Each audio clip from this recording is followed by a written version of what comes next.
అందరికి ఇవాళ నేను కరివేపాకు రైస్ చేయబోతున్నాను. దానికోసం ముందుగా నేను 2 డబ్బాలు తీసుకున్న బియ్యం నీట్గా 2-3 సార్లు వాష్ చేసుకొని అరగంట సేపు నాననివ్వాలి. అప్పుడు మనం అన్నం వండుకుంటే పొడి పొడిలాడుతుంది రైస్ అనేది. సో ఇప్పుడు నేను అన్నం వండేస్తున్నాను. వండేసుకున్న తర్వాత కళాయి పెట్టుకొని ఆయిల్ వేసుకోవాలి. ఒక 2 స్పూన్స్ అయితే వేసాను. ఇప్పుడు 2 స్పూన్లు ధనియాలు వేసుకోవాలి. కొంచెం జీలకర్ర 1 టీ స్పూన్, కొన్ని మిరియాలు,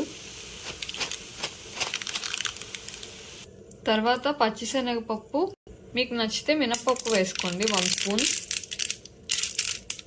ఇవన్నీ వేసుకొని మంచిగా ఫ్రై చేసుకోవాలి.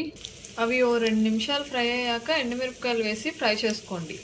ఇప్పుడు ఎండుమిరపకాయలు బాగా ఫ్రై అయిన తర్వాత కరివేపాకు వేసేసుకోండి. నీట్గా వాష్ చేసుకొని కరివేపాకు వేసి కాస్త ఫ్రై చేసుకోవాలి. కరివేపాకుని మంచిగా ఫ్రై చేసుకున్న తర్వాత దీన్ని ఆరనిచ్చి మిక్సీ పట్టేసుకోవాలి. పాన్ మళ్ళీ పెట్టుకొని తాలింపు దినుసులు వేసుకోవాలి. ఇందులోనే కొన్ని పల్లీలు, కొన్ని జీడిపప్పు, కొంచెం కరివేపాకు వేసుకొని ఫ్రై చేసుకోవాలి. ఇందులోనే ఇందాక పొడి చేసి పెట్టుకున్న పౌడర్ వేసేయాలి. టేస్ట్కి తగ్గ సాల్ట్ వేసుకొని ఒక 30 సెకండ్లు అలా ఫ్రై చేసుకోవాలి. ఫ్రై చేసుకొని ఆఫ్ చేసేసుకొని వేడి వేడి అన్నం వేసుకోవాలి. రేషన్లో ఈ రైస్ అంతా వేసేసుకొని ఈ మిశ్రమాన్ని అన్నంలో కలిపేసుకోవడమే.